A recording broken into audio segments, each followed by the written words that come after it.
Assalamualaikum warahmatullahi wabarakatuh. Alhamdulillah, nahmaduhu wa nasta'inuhu wa nastaghfiruhu wa na'udzu billahi min syururi anfusina wa min sayyiati a'malina. May yahdihillahu fala mudilla lahu wa may yudlil fala hadiyalah. Asyhadu an la ilaha illallah wa asyhadu anna Muhammadan abduhu wa rasuluh. Allahumma shalli wa sallim ala sayyidina Muhammadin wa ala alihi wa sahbihi wa man tabi'ahu ila yaumil Muhammad. Sahabat, pagi hari ini insyaallah saya akan menyampaikan sebuah pesan dari Allah dalam Al-Quran. Allah berfirman, A'udzubillahi minasyaitonir rajim. Fa'alhamaha fujuraha wa taqwaha. Qad aflaha man zakaha wa qad khaba man dasaha. Pada ayat ini Allah menyampaikan sebuah pesan bahwa fa'alhamaha fujuraha wa taqwa. Sesungguhnya Allah telah mengilhamkan pada manusia dua dorongan.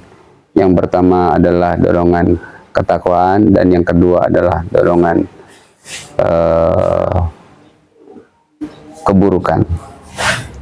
Jadi dalam diri manusia itu akan muncul dua ilham, satu ilham fujur dan ilham takwa. Dan dua hal itu adalah dua hal yang berimbang. Kemudian bagaimana manajemennya sangat tergantung pada manusianya. Qad aflaha man zakaha wa qad khaba man dasaha. Beruntunglah orang yang mampu mengontrol dua dorongan itu.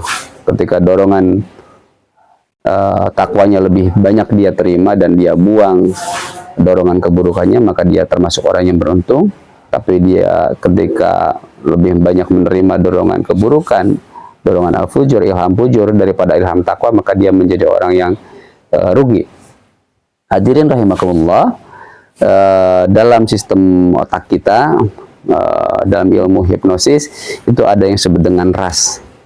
Ras ini adalah seperti atmosfer bumi, di mana bumi dilindungi oleh atmosfer agar benda-benda asing di langit tidak bisa masuk ke dalam bumi dengan begitu saja.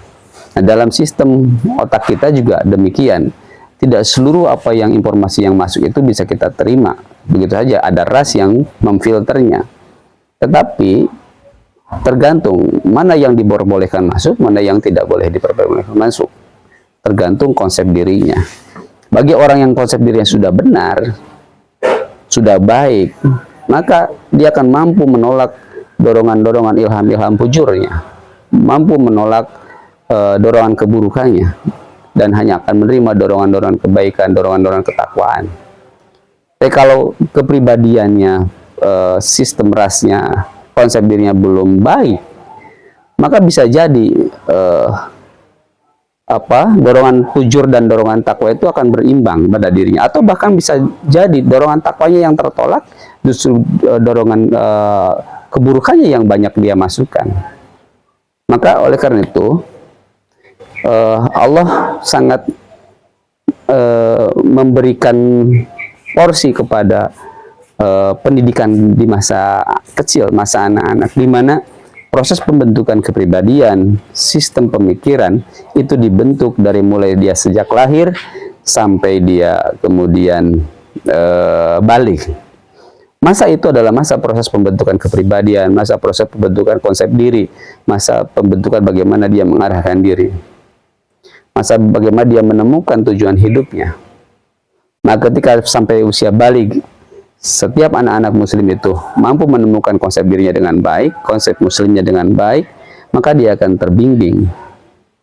Tetapi ketika dalam proses pembentukan itu tidak terbentuk dengan baik, maka niscaya kemungkinan besar dia belum bisa menyaring, memfilter mana yang buruk, mana yang baik, mana dorongan ilham fujur, mana ilham takwa yang harus disaring.